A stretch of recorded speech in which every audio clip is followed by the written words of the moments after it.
So I wanted to look at the homework problems that you did from Chapter 8 and Chapter 9. So let's just take a look at those.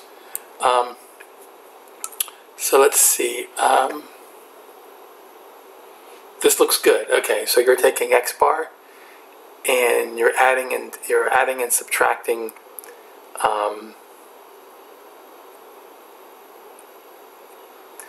again, though, you know, where did you get the 1.96? See, we're having this problem, unfortunately, that there's things that you're putting in that you shouldn't be putting in. So what I need to see is I need to see how you're getting the 9.16. I know it's in the book, but the book is only doing it for a specific case. I want you to be able to do it for any case. So there's this that you want to do. Okay, and probably the same sort of comment will apply here. It's not a bad idea to label what these are. Whenever you compute anything, Shelley, you should always put, you know, labels so that I know, and that I know you know. Okay, so the same thing will actually apply here. The exact same comment.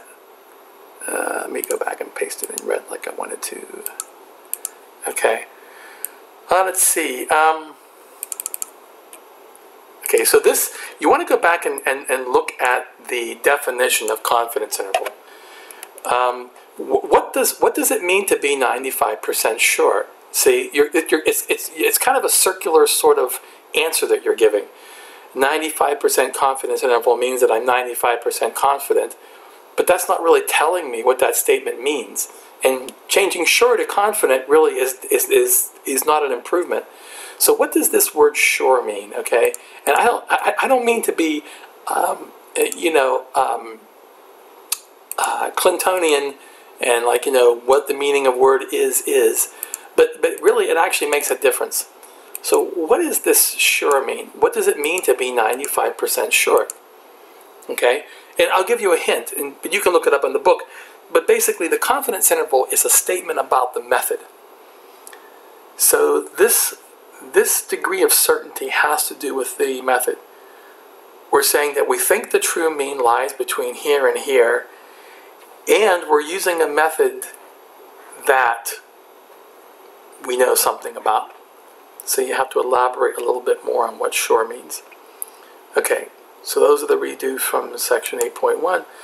Let's see, section 8.2, so again, same sort of thing with how you're getting to 2 point. So basically what you want to show, Shelley, and let's just kind of summarize everything. The good thing is that you're making the same basic mistakes.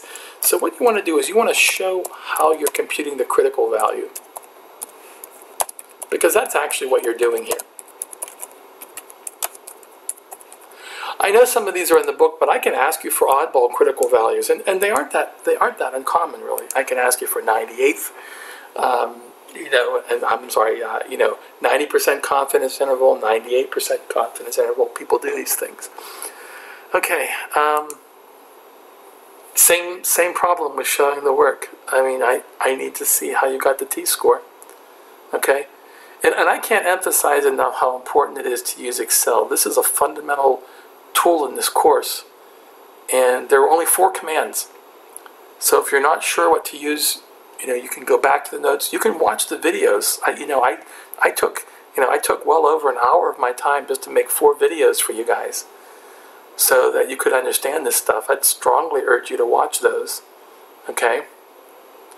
So, you know, if you're not sure, watch the videos, go through your notes. But again, I have to see the work. I can't give credit for work that's not shown. I'm sorry. Let's see. Same thing, critical value. So the good news is once you get that squared away, you'll have, like, you know, 80% of your redos already. Okay, so you just want to show your critical value, how you're getting. And again, same sort of comment applies. You want to put labels here. Okay, anytime you compute any number, you always have to have labels. That's just proper form when you're doing computing, especially in Excel. So you need labels there. Okay, let's see. So let's see. So the p-value. No. I'm not quite sure what you're doing here. But think about how to compute the p-value. What is the p-value? The p-value is a percentile. So, again, I think this is a good point, again, just to point out that those videos will actually show you how to compute that p-value. That p-value is a percentile. If you go to the homework folder in Blackboard, I have 4 videos, and it will show you how to get that percentile. Okay, and again, here we just want to write out the decision rule. So this is essentially step 4. So you simply just want to write out the decision rule. Okay, right. I think here they're asking you what these errors translate to in the problem. So this is all right. This is all correct, but you also have to explain what these errors are in the context of the problem. What would a type 1 error be on a jury trial? Okay, so here we just want to explain the type 1, and they use Roman numerals, by the way, usually. Type 2 errors are in the jury trial described.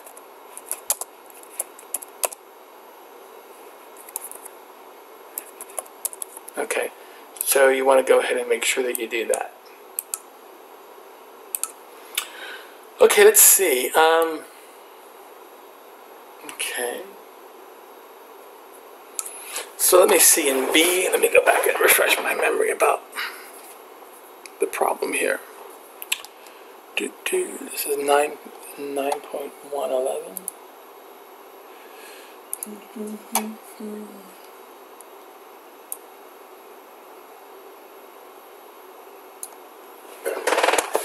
Okay, so let me look it up because I don't recall it right off the top of my head.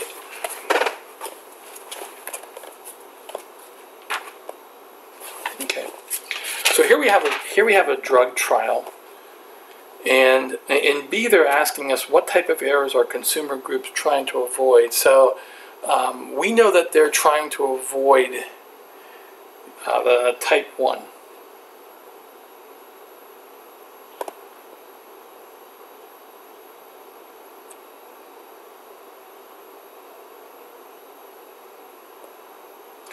Actually, we have to be kind of careful. The type 1 is actually the hypothesis that the drug is unsafe. So these are actually wrong. So you want to think about that again. So the null hypothesis is that the new drug is unsafe.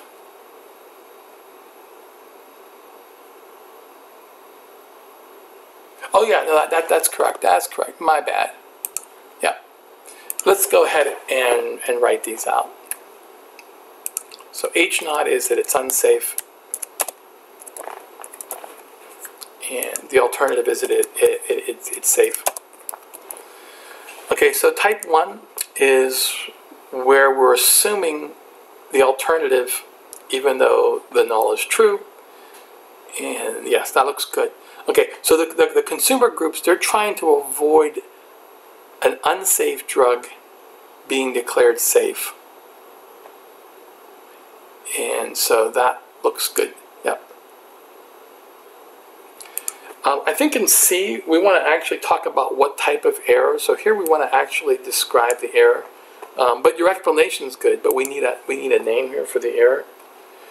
For D, I would suggest you go to the book. There actually is a way of doing this, and since it's extra credit, you have to do a little work. So you want to go to the book and look at that, and the answer should be in the book. Pretty standard. Okay, let's see. For 14.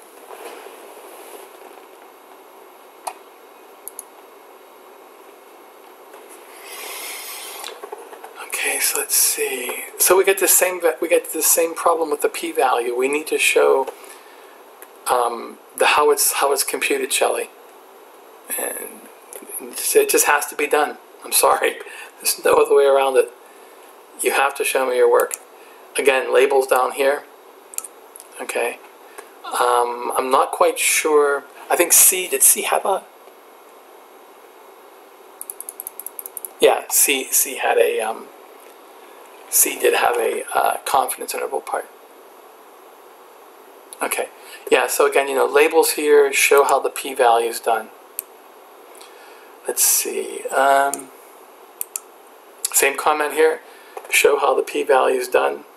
Okay. Let's see for 9.2.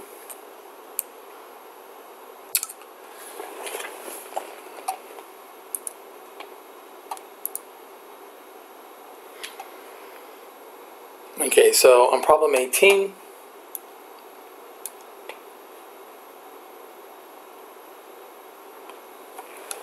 Let's see.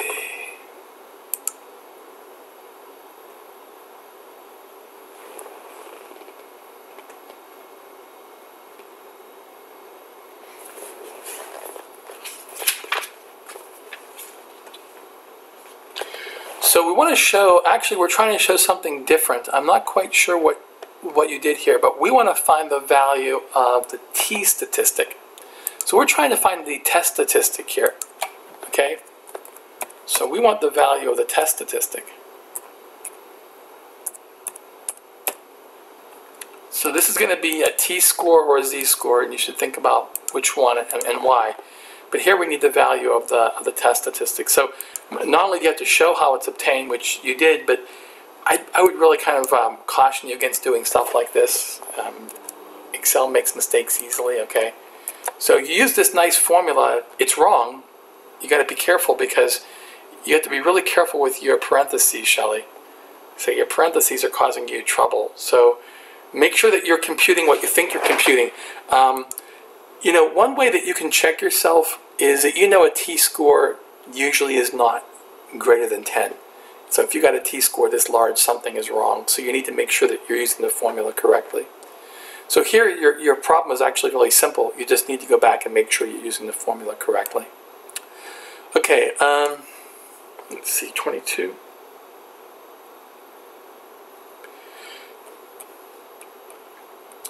This is really kind of a vague answer, and it's wrong.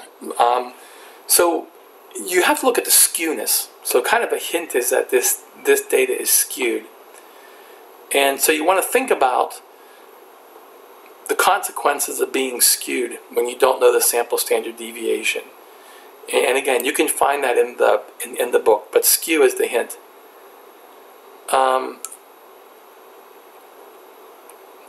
this one's pretty much okay. I think I know what you're trying to say there. I guess we still need to do 25. Let's see. Oh, okay, so this is what you did for 25. Gotcha. Let's see. Labels are always good. Okay, so let's see. Degrees of freedom. There you got your test statistic. But again, I need to see how this is computed. And I'm really curious how you're getting these values if you're not using Excel, Shelley. It kind of concerns me. And partly it concerns me because if you're getting the wrong answer, I need to know how you're getting it wrong so I can help you. But I also need to see that you can do Excel. This is a fundamental part of the course. And, I've really tried to emphasize this. I don't know what else I can say, but you have to know how to do Excel. It's an indispensable part of the course. So you want to make sure that you show me how you compute that. Let's see. Okay, so you're computing a standard deviation. That's good. You're computing the mean. Good. You got your sample size. Again, we need a label here. I need to know what this is. And again, we got to show how T-statistic is computed. And then we have to show some sort of decision rule, right? So, I mean, basically, if you think about the hypothesis test, you've done pretty much up to step 2. So we need steps 3, 4, and 5. So there's actually a lot of work to fill in here. So I'm not going to bother putting in a score because I'd like to see you get these done first. And if you have any questions, of course, feel free to ask. The 4 videos will really be helpful to you. I think if you take a little bit of time and you go through those, they really should answer all of your questions. So I'd strongly urge you to do that first. And then if you have questions, please let me know because they cover one problem from each of these sections confidence intervals with and without standard deviation. So that's 8.1 and 9.1. And then hypothesis test with and without the population standard deviation being known, which is 8.2 and 9.2. All right, I'm going to send these off to you. If you have any questions, let me know.